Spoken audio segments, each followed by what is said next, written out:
Dominus vobiscum.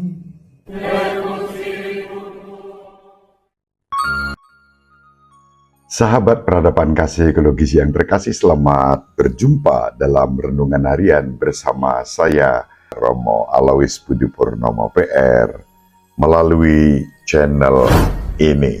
Semoga panjenengan selalu sehat, tetap semangat tanpa sambat, dan selalu bahagia, kebahagiaan yang bersumber dari Tuhan Allah kita. Semoga panjenengan selalu sehat, tetap semangat tanpa sambat, selalu bahagia, kebahagiaan yang bersumber dari Tuhan Allah kita. Mari kita awali perjumpaan kita dengan bersatu di dalam doa. In nomine Patris et Filii et Spiritus Sancti. Allah Bapa yang Maha Pengasih dan Penyayang, ajarilah kami belajar taat kepadamu, seperti Elisa yang taat kepada Elia, karena ketaatan kepada kehendak-Mu. Semoga kami senantiasa menyatakan kejujuran, bukan kepalsuan, sehingga hidup kami boleh menjadi berkat dalam kehidupan bersama, demi Kristus Tuhan dan pengantara kami. Amin. Nomine Patris et Filii et Spiritus Sancti.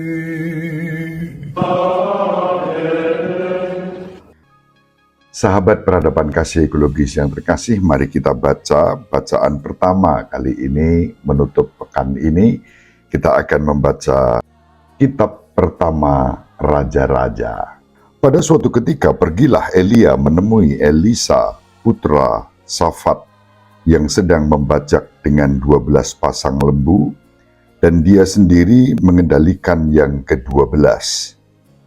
Elia lewat di dekatnya dan melemparkan jubah kepadanya.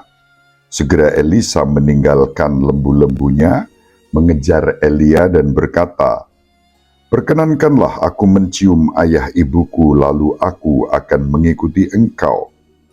Jawab Elia kepadanya, "Baiklah, pulanglah dahulu, dan ingatlah apa yang telah kuperbuat kepadamu." Elisa lalu meninggalkan Elia, mengambil pasangan lembu itu dan menyembelihnya. Lalu ia memasak dagingnya dengan kayu bajak itu sebagai kayu api, dan memberikan daging itu kepada orang-orangnya, dan mereka pun memakannya. Kemudian bersiaplah Elisa, lalu mengikuti Elia dan menjadi pelayannya. Demikianlah sabda Tuhan.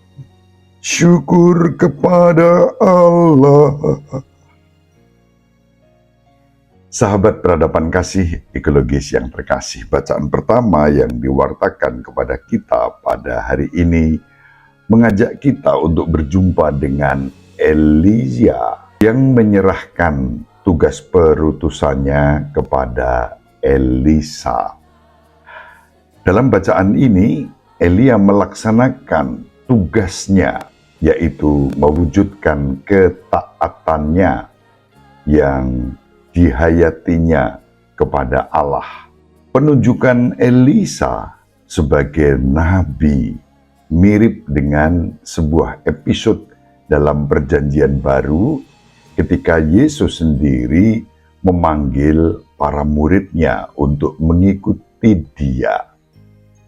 Namun, episode itu memiliki perbedaan, dan dari sini nanti kita akan memahami mengapa Tuhan kita Yesus Kristus lebih besar dari Elia. Ketika Elisa minta izin kepada Elia untuk berpamitan dengan keluarganya, dengan orang tuanya, ayah dan ibunya, Elia mengizinkan. Nah, berbeda dengan Yesus ketika memanggil para murid, lalu ada yang menjawab, "Tuhan, izinkan aku pergi dahulu dan menguburkan ayahku." Namun kepada orang tersebut, Tuhan kita Yesus Kristus justru bersabda, "Ikutlah aku dan biarkanlah orang mati menguburkan orang mati. Kita membaca hal itu dalam Injil Matius 48 ayat 21 sampai 22. Dalam Injil Lukas bahkan dikatakan kepada yang lain, Yesus berkata, "Ikutlah aku." Namun dia berkata, "Tuhan, izinkan aku pergi dulu dan menguburkan ayahku." Dan Yesus memberikan jawaban serupa, tetapi dengan lebih jelas lagi dalam Injil Lukas bab 9 ayat 59 sampai 60. Yesus berkata, "Biarkan orang mati menguburkan orang mati, tetapi engkau pergilah dan beritakanlah kerajaan Allah." Sahabat peradaban kasih ekologis yang terkasih, di sini lalu kita mendapatkan satu dilema. Di satu sisi, 10 perintah Allah pada perintah yang keempat, hormatilah orang tuamu.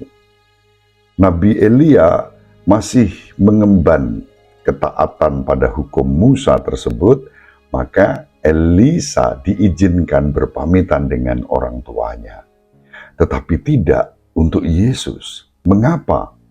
Apakah Yesus tidak taat pada hukum Taurat, terutama perintah menghormati orang tua? Tentu saja sama sekali tidak. Yesus memberikan paradigma baru. Hukum disempurnakan dengan hukum yang berpusat pada Allah, bukan berpusat pada manusia. Itu poinnya. Dan di sini Yesus memberikan otoritasnya untuk membangun keluarga besar, yakni kerajaan Allah, dan Allah itu yang diutamakan. Tidak berarti bahwa Yesus melanggar perintah hormatilah orang tuamu. Persis disinilah ditampilkan kepada kita wibawa Yesus. Yesus yang menyempurnakan hukum lama. Karenanya Yesus sama sekali tidak melanggar hukum Musa. Dua alasan bisa dijelaskan. Yang pertama, Yesus membangun keluarga baru yang tadi saya katakan berpusat pada Allah. Keluarga kerajaan Allah yang tidak lagi ditentukan oleh hubungan darah, tetapi relasi melaksanakan kehendak Allah di dalam kehidupan ini. Dan untuk itu dibutuhkan ketaatan mutlak kepada Allah, bukan kepada manusia. Tentu ketaatan mutlak kepada Allah dalam arti tertentu kita hayati dalam ketaatan manusiawi kita. Taat pada pimpinan, taat pada rekan, taat pada apa yang menjadi kehendak Allah yang dinyatakan kepada kita untuk mewujudkan kebaikan, keadilan, kasih, dan kebenaran. Disinilah ketaatan kepada Bapa menjadi yang utama. Yang kedua, kita sudah berkali-kali menyebutkan bahwa Yesus adalah Musa baru yang menyempurnakan hukum Taurat. Sebagai Musa yang baru, Yesus memiliki otoritas sebagai putra Allah yang maha tinggi untuk membawa setiap orang sampai pada kebenaran kasih. Bahkan Yesus menunjukkan bukan hanya terhadap Elia, terhadap Musa, hal yang sama ditunjukkan. Yesus lebih besar dari Elia, lebih besar dari Musa dalam otoritas ilahi sebagai putra Allah sendiri. Sahabat peradaban kasih ekologis yang terkasih, dalam otoritas yang seperti itu, kalau kita menghubungkan dengan Injil pada hari ini, Injil Matius bab 5 ayat 33 sampai 37, lalu kita dipanggil untuk sungguh-sungguh memegang ketaatan kita hanya kepada Allah di dalam kebenaran. Tidak berlaku yang namanya sumpah, apalagi sumpah palsu. kita dipanggil untuk menghayati citra dan jati diri kita sebagai putri-putra Bapa di dalam kehidupan kita, dalam ketaatan hanya kepada Bapa di dalam Tuhan kita, Yesus Kristus. Justru karena itulah, maka kita disebut sebagai putri-putra Bapa yang berhak mendapatkan warisan kerajaan surga, yakni kerajaan yang ditandai dengan kerukunan, perdamaian, belas kasih, dan keadilan. Mari kita saling mendoakan agar kita menjadi pribadi-pribadi yang taat dalam kerendahan hati kepada Bapa dalam Yesus Kristus Tuhan kita. Ibu Maria dan Bapak Yusuf selalu mendoakan kita, semoga panjenengan semua sahabat peradaban kasih ekologis yang terkasih bersama seluruh anggota keluarga dimanapun berada, dibimbing, dilindungi, dan diberkati oleh Allah yang Maha Kuasa, Bapa dan Putra dan Roh Kudus. Amin. Terima kasih, salam sehat, tetap semangat tanpa sambat, selalu bahagia, kebahagiaan yang bersumber dari Tuhan Allah kita. Salve, shalom, salam sejahtera, berkah dalam. Sahabat peradaban kasih yang terkasih, sampai jumpa pada episode berikutnya. Terima kasih atas kebersamaan kita. Salam peradaban kasih ekologis, berkah dalam.